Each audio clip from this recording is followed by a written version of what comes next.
Nakaramdam po ba kayo noon ng pag-aalala o takot na kung darating man ang sakuna ay limitado lang ang inyong kaalaman? Opo, nakakaramdam po ako ng takot noon, ma'am, nung hindi pa ako nakakapag-attend ng ganitong training kasi nga po, limitado po. Hindi ko po alam kung ano po ang uunahin tungkol po sa ganito. Kaya medyo may takot talaga po, ma'am, na nararamdaman. Sobra. Kasi mismong sa sarili natin, sa sariling pamilya, o mismong sa sarili mo, hindi mo rin masasabi na kaya kong gamutin o i-first aid yung sarili mo. Dapat mismong ikaw, may kakayahan ka o may kaalaman ka. Mas better na may kaalaman ka para mas makatulong ka sa iba. Ngayon pong naka-attend na kayo ng mga training, masasabi niyo po bang mas naging panatag ang inyong kalooban? Ma'am, sa ngayon po, naka-attend po ako ng training. Medyo naging parang nawala yung kaba sa dibdib ko. Medyo parang nakakuha tayo ng mga kaalaman tungkol sa kung paano natin i-prepare ang ating sarili at maging ang ating pamilya. Kasi nga po, medyo naka-attend nga po tayo ng training nga po. Yes po. Kasi mas naging bukas ang isip at hindi lang emotionally, pati physically, kailangan din motivated ka. At bukan sa loob mo na open arms pag tumutulong ka. Hindi lang sa sarili mo, pero sa community. Masasabi niyo po ba na matapos niyong kumpletuhin ang training ay handa ka nang harapin ang mga sakunang darating?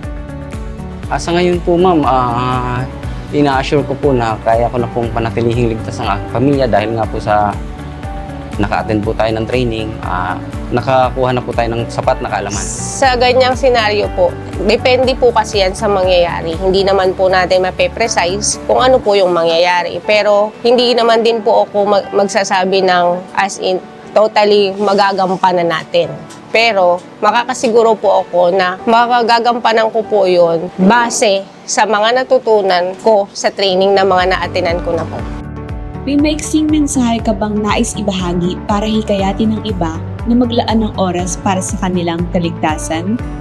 Nung una po, medyo kabado pa po tungkol po sa mga disaster na dumarating po sa atin at medyo nawala po yung kaba mula po nung nakapag-attend po ako ng training. Kaya hinihikayat ko po kung sino man po ang may bakanting oras po na sana umattend po kayo sa mga ganitong training ni Joy Nostalgia Foundation.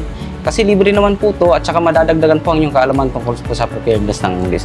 Sa akin po, personally, napakalaking tulong po ng mga ganitong training.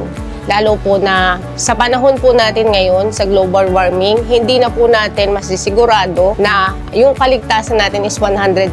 Sa klima nga lang po natin aaraw, uulan, depende po yun sa katawan natin kung paano natin i-absorb yun. Kaya marami rin pong mga viruses na dumadating at nagiging source din po yung environment. So parang ganun po, kailangan lang po i-balance na mas may alam, mas lamang ang may alam. Ano pong mensaheng maibibigay ninyo sa Joy Nostalgia Foundation? Sa Joy Nostalgia Foundation, maraming salamat po at kayo po ay may mga ganitong mga programa po. Sana po tuloy-tuloy lang po para po sa ikabubuti po ng ating mga gaya po sa komunidad. Napapaghandaan po kung ano man ang mga sakuna na dumarating po. Malaking tulong yun sa akin kasi yung kaalaman mo is nadadagdagan, nagiging wiser ka din. Ang ano pa doon is libre, oras lang talaga. At sariling effort ang kailangan mong i-pursue kung gusto mo yung isang bagay na yun. Kaya nagpapasalamat ako sa Joy Nostalgia na nagbibigay sila ng pa-training courses na libre para sa amin, sa community. At hindi lang naman, kumbaga hindi siya madamot Hindi lang siya para, sisikat si foundation, magpapatraining ako. Hindi, para sa lahat. Open siya para sa lahat.